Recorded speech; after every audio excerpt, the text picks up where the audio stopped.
Assalamualaikum warahmatullahi wabarakatuh. Salam, Om Swastiastu, Namo Buddhaya, dan salam kebajikan.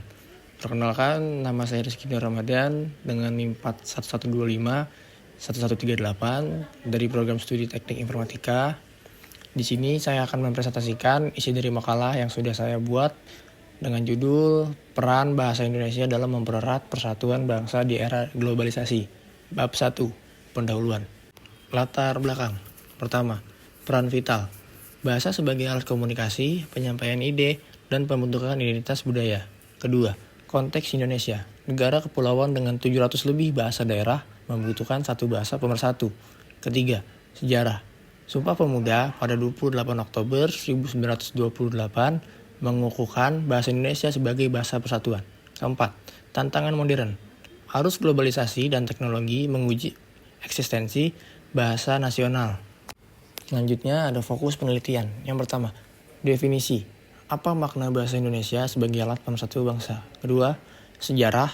Bagaimana latar belakang penetapannya sebagai identitas nasional? Ketiga, tantangan. Apa saja hambatan di era globalisasi dan solusinya? Bab 2, pembahasan.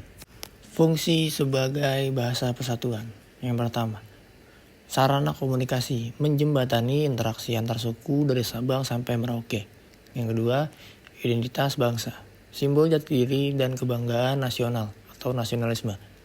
Ketiga, alat pemersatu, merekatkan keberagaman tanpa menghilangkan budaya lokal. Keempat, penghubung generasi, mewariskan nilai sejarah dan budaya. Kelima, ekspresi budaya, media untuk sastra, seni, dan film nasional. Selanjutnya, tantangan era globalisasi. 1. Dominasi asing adalah meningkatnya penggunaan bahasa Inggris dalam bisnis dan pendidikan menggeser prioritas bahasa nasional.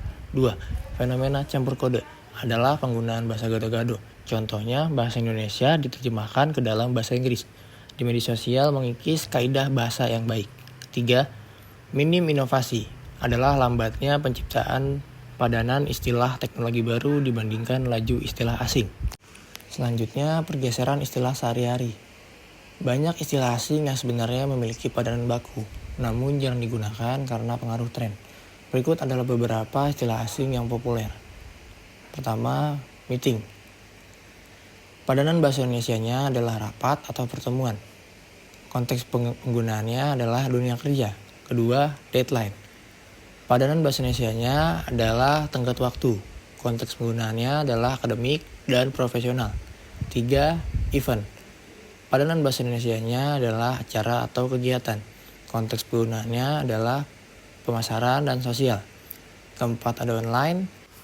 Padanan bahasa Indonesianya adalah daring atau dalam jaringan. Konteks penggunaannya adalah teknologi. Selanjutnya, upaya mempertahankan eksistensi. 1.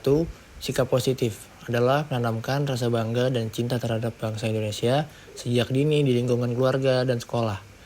Kedua, bahasa baku adalah membiasakan penggunaan bahasa sesuai kaidah ejaan bahasa Indonesia atau EBI dalam forum resmi. Ketiga, peran pendidikan adalah kurikulum yang tidak hanya mengajarkan tata bahasa, tapi juga nilai kebangsaan. Keempat, media digital. Pemanfaatan konten kreator untuk mempopulerkan bahasa Indonesia yang baik dan menarik. Bab 3, penutup.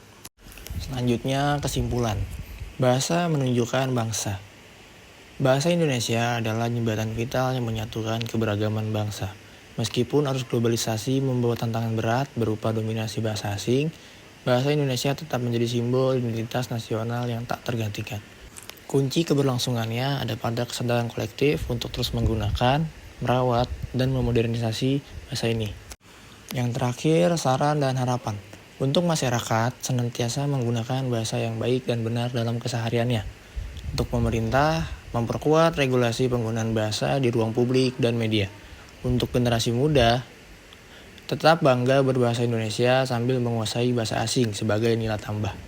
Terima kasih atas waktu dan perhatiannya untuk Bapak Mugerianto selaku dosen pengampu mata kuliah Bahasa Indonesia, kelas Selasa pagi H122N. Wassalamualaikum warahmatullahi wabarakatuh.